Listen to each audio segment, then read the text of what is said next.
नमस्कार दोस्तों, this is संकेत। चलिए देखते कल मार्केट कहाँ मूवमेंटअप करने वाला है, क्या हमारे टारगेट बनते हैं। सबसे पहले देखिए यहाँ पर एक रेंज बनी हुई है 1 आवर के चार्ट में। बैंक निफ्टी में ऊपर की तरफ 38,200 से लेकर नीचे की तरफ 37,000, ये एक आपकी एक रेंज बनी हुई है। यहाँ पर अगर ये रेंज शिफ्ट होती है या तो नीचे की तरफ शिफ्ट हुई तो हमें एक अच्छा खासा टारगेट मिल सकता है 1000 पॉइंट तक।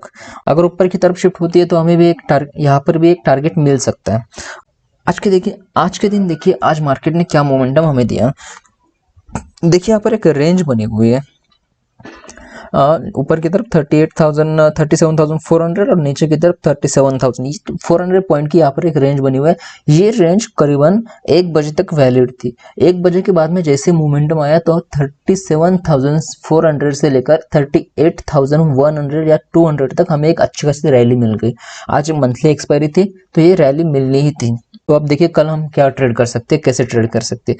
देखिए यहाँ पर एक ABCD पैटर्न आप लगा सकते हैं। ये आपका एक ABCD पैटर्न है, 1.786 एक हार्मोनिक नंबर है। यहाँ पर आपका एक ABCD पैटर्न लग गया। अगर मार्केट देखो 38, अगर नीचे यहाँ पर अगर कहीं ओपन होती है 38,000 से लेकर 38,200, इसके बीच में कहीं ओपन होती है मार्केट, तो आपको एक पहला टारगेट मिल सकता है यहाँ से 38,200 से लेकर 38,400 तक आपका एक पहला टारगेट मिल सकता है। उसके बाद में अगर मार्केट फिर से ऊपर जाती है, ये एक रेजिस्टेंस होगा आपका 38,400। अगर ये आपका एक रेजिस्टेंस होगा एक ABCD पैटर्न के हिसाब से, तो यहाँ पर आपको एक प्रॉफिट बुक करना पड़ेगा। 200 पॉइंट का यहाँ पर प्रॉफिट आपको मिल सकता है। इसके ऊपर जाती है मार्केट तो 38,600 या आपका दूसरा टारगेट बन सकता है। अगर मार्केट 38,400 के ऊपर गई तो अब देखिए नीचे की तरफ हमें क्या टारगेट मिलते हैं। नीचे की तरफ देखिए यहाँ पर एक रेजिस्टेंस की तरह काम करेगा 37,800। यहाँ से आपको एक शॉर्ट बन सकता है। आपका पहला टारगेट होगा 37,500 या 550 की तरफ, ये आपका पहला टारगेट होगा। दूसरा टारगेट होगा आपका 37,400, जो कि आज की रेंज का हाई था। मतलब आज जहां से आपकी रेंज बनी थी ये आपका हाई था 37,400।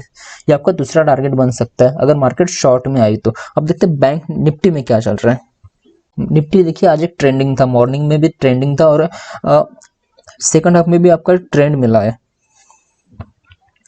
ये देखिए यहाँ पर एक ट्रेंड लाइन मिली थी हमें, हमने यहाँ से शॉर्ट किया था। ये आपकी एक ट्रेंड लाइन हो गई। ट्रेंड लाइन जैसे ही ब्रेक हुई तो हमें अच्छा खासा प्रॉफिट मिल गया, अच्छा खासी बाइंग की तरफ अपॉर्चुनिटी मिल गया और हमने यहाँ से बाइंग की थी। हमारे तीनों भी टारगेट हिट हो गए। 17,000, उसके बाद में 17,073 और उसके बाद में 17,180। ये तीनों के तीनों टारगेट हमारे हिट हो गए आज के दिन। अब देखिए कल हमें क्या करना होगा निफ्टी में। निफ्टी में आपको क्या करना है, 17,200 जैसे ही ब्रेक होता है आपका, ये 17,000 अगर 200 ब्रेक हुआ तो आपको पहला टारगेट होगा 17,250 के आसपास और दूसरा टारगेट होगा 17,300 के आसपास। ये आपके दो टारगेट हो गए।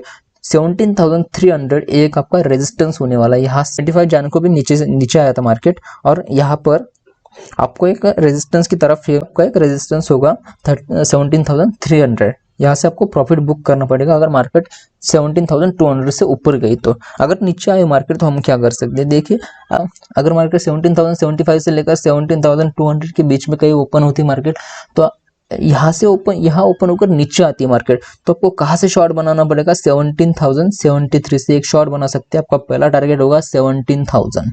ये साइकोलॉजिकल सपोर्ट भी है आपका। यहाँ पर आपको प्रॉफिट बुक करना पड़ेगा। हाफ प्रॉफिट आप यहाँ पर बुक कर सकते हैं और बाकी हाफ जो क्वांटिटी है आप रख सकते हैं 17,940 के लिए। ये आपका दूसरा टारगेट होगा 17,940। ये नीचे की तरफ आपका दूसरा टारगेट होगा। तो आपके निफ्टी 50 के टारगेट समझ में आ गए। ऊपर की तरफ 17,200 अगर ब्रेक किया तो 17,250 और उसके बाद में 17,300। नीचे की तरफ 17,075 अगर ब्रेक होता है तो आपका पहला टारगेट बनेगा 17,000 एक साइकोलॉजिकल सपोर्ट पे और दूसरा टारगेट बनेगा आपका 16,940, जो आपका दूसरा टारगेट बन सकता है। तो आज की वीडियो के लिए इतना है। धन्यवाद, थैंक यू।